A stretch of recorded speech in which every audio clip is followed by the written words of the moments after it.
Assalomu alaykum hurmatli ko'ruvchilar. Uyg'ur axborot markazining haftalik xabarlar programmasiga xush keldinglar. Men Muhammad Izzat. Oldi bilan dehqonlar vatandan kelgan uchurlarda bo'lsin.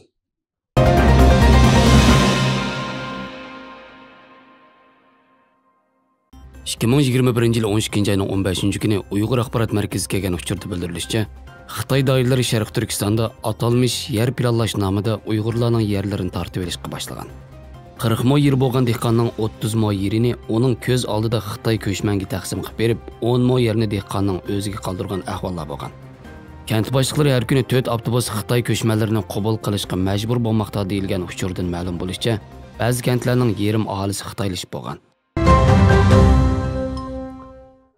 Turkiyadagi asosli o'qitish partiyalaridan biri bo'lgan İYİ partiyasi Uyg'urlar duch kelayotgan kishilik huquq dafsanchiliklari to'g'risida maxsus doklad e'lon qildi.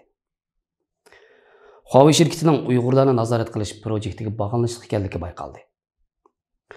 Marokash sudi İdris Hasanni Xitoyga qaytarish qarori chiqargandan keyin dunyoning har qaysi joylaridagi Uyg'urlar birlikda jiddiy harakatga o'tdi. Amerika Xitoyning 30 dan ortiq tadqiqot o'rinlari va shirkatlarga kishilik huquq dafsanchiligi va men kontrol qilgan qurollarni yasaganligi sababli sudi cheklamasi qo'ydi. Amazon tori Beijingdan kelgan buyruqqa binoan Xi Jinpingning kitobi to'g'risida inkos yozishni cheklagan. Uyg'ur majburiy emlikining oldini olish qonun loyihasi Baydenning imzolashiga sunildi. Uyg'ur oilasi Shvetsiyada tomoq musobaqasida birinchilikka erishdi. Tuvanda dehqonlar xabarlarimizning tafsiliy mazmunlarida bo'lsin.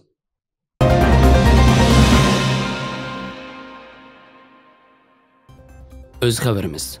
Türkiye'deki qo'lliq o'qitish partiyalaridan biri bo'lgan İYİ partiya 14 dekabr kuni kishilik huquq va Sharq Turkiston Xitoyning Uyg'ur avtonom rayoni doklati nomli dokladning e'lon qilinganligi munosabati bilan mazkur partiyaning raisi Maral Aqshanar boshchiligida maxsus tonishtirish faoliyati uyushtirilgan bo'lib, mazkur faoliyatga yana Turkiyadagi boshqa o'qitish partiyalarining asosli rahbarlari qatnashgan.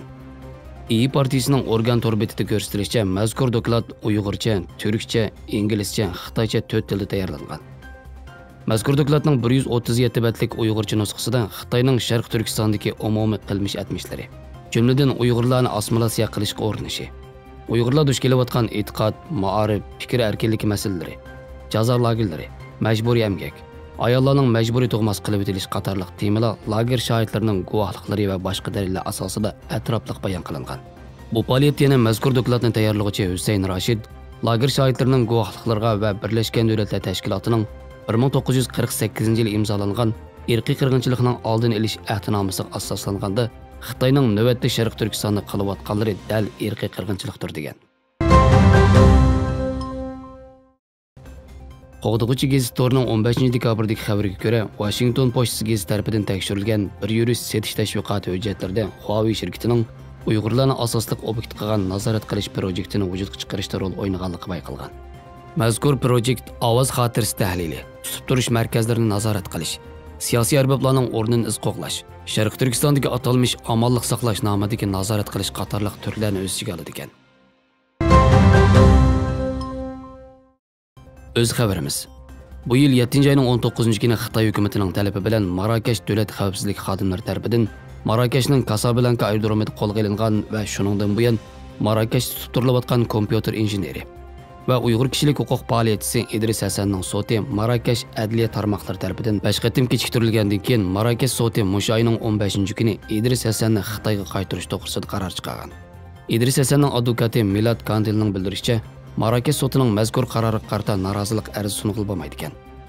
Shu vajdan mazkur qaror chiqarilgan kunning ertasi, ya'ni 12 oyning 16 kunidan boshlab Türkiye, Amerika, Norvegiya, Gollandiya va Kanada qatorliq davlatlardagi Uyg'ur jamoati shu davlatlarda turishliq Marokash elchixonalarining oldida keng ko'lamli norozilik namoyishi uyushtirib, Marokash hukumatining qaroriga e'tiroz bildirdi va ularni bu xato qarorni darhol o'zgartirishga chaqirdi. Egalishimizcha buningdan sirt Turkiya, Norvegiya va Amerikadagi Uyg'ur tashkilotlari mazkur qarorni amaldan qoldirg'izib, İdris Hasanni qutuldirish uchun o'zlari turishliq davlatlardagi aloqador hukumat apparatlari bilan bevosita aloqalashgan. CNBC torining 16 dekabrdagi xabariga ko'ra, Bayden hukumati Xitoyning 30 dan ortiq tadqiqot organi va shirkatlarining kishilik huquqini dafsanda qilganligi va Amerikaning davlat bexatarligiga ziyon yetkazadigan meni kontrol qilish quroli qatorliq texnikalarni taraqqiy qildirganligi to'g'risidagi mo'ljar sababli ularga sudi cheklamasi qo'yganligini jakarlagan. Federatsiya axborotidagi bir parcha uqtirishga ko'ra, Amerika Savdo ministrligi Xitoy harbiy tibbiy fanlar akademiyasi va uning qarmog'idagi 11 tadqiqot organi biotexnika orqali Xitoy harbiy doiralarining atalmish mengini kontrol qiladigan qurollarni o'z ichiga olgan biologik qurollarni ishlatishga hamdamda bo'lgan deb ayblangan. Amerika manbalik xabar haftalik torining 17 dekabrdagi xabariga ko'ra, dunyodagi eng chong tor bozorlardan biri bo'lgan Amazon tori buningdan 2 yil ilgari o'zining Xitoycha sahifasida Xitoy raisi Xi Jinpingning nutqlari va asarlarining tanlanmasi bo'lgan Xi Jinpingning elni idora qilish strategiyasi degan kitobni tor betining eng ko'zga chiliqadigan yerda tashviq qilgan. Va Xitoy davlatlarining ko'rsatmasiga binoan mazkur kitob to'g'risida har qanday inkos yozishni va kitobga nomer qo'yishni cheklab o'tgan. Ahvoldan xabardor kishilarning bildirishicha, Xitoy hukumati o'qirmanlarning salbiy inkoslarga va 5 yulduzdan tuvan bahosiga taqat qilolmaydigan bo'lg'achqa, kitobga nomer qo'yishni va inkos yozishni cheklab o'tishni talab qilgan. Reuters agentlik tarafidan dalillangan 2018-yili Amazonning yuqori darajalik boshqaruvchilari uchun tayyorlangan ishki qisqish tonishtirish hujjatida mazkur shirkat Xitoyda savdo qilish jarayonida duch keladigan bir qator atalmish yadroliq masalalar tilga olingan bo'lib, buning ichida ideologiyani tizginlash va tashviqot, kompartiyaning utuq qozonishi va utuqlarini saqlab qolishidagi yadroliq quroldir deyilish bilan bir vaqtda yana biz Amazon shirkati buning to'g'ri xatolik hukm qilmaymiz degan. CNN torining 17 dekabrdagi xabariga ko'ra, birlikka kelgan oxirgi nusxasi 14 dekabr kuni kechda Amerika Avam palatasida to'liq ovoz bilan ma'qullikdan o'tgan Uyg'ur majburiy emgakining oldini olish qonun loyihasi Amerika Kengash palatasida to'liq ovoz bilan ma'qullangandan keyin Oqsaroyga Baydenning imzolashiga yo'llangan. Oqsaroyning bayonotchisi Jen Psaki 14 dekabr tunji qatim mazkur qonun loyihasi Avam palatasi va Kengash palatasida ma'qullangan hamon Prezident Baydenning uni imzolaydiganligini bildirgan edi.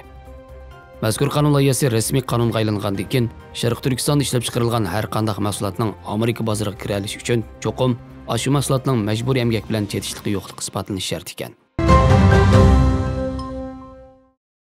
Shvetsiyadagi Newsberries torining 16 dekabrdagi xabarda ko'rsatilishicha, Shvetsiyadagi danglik SVT tamoq musobaqasida Turdio oilasi barliq raqiblarni yengib birinchilikka erishgan va oshxonadagi eng yaxshi nomli mukofotni olgan.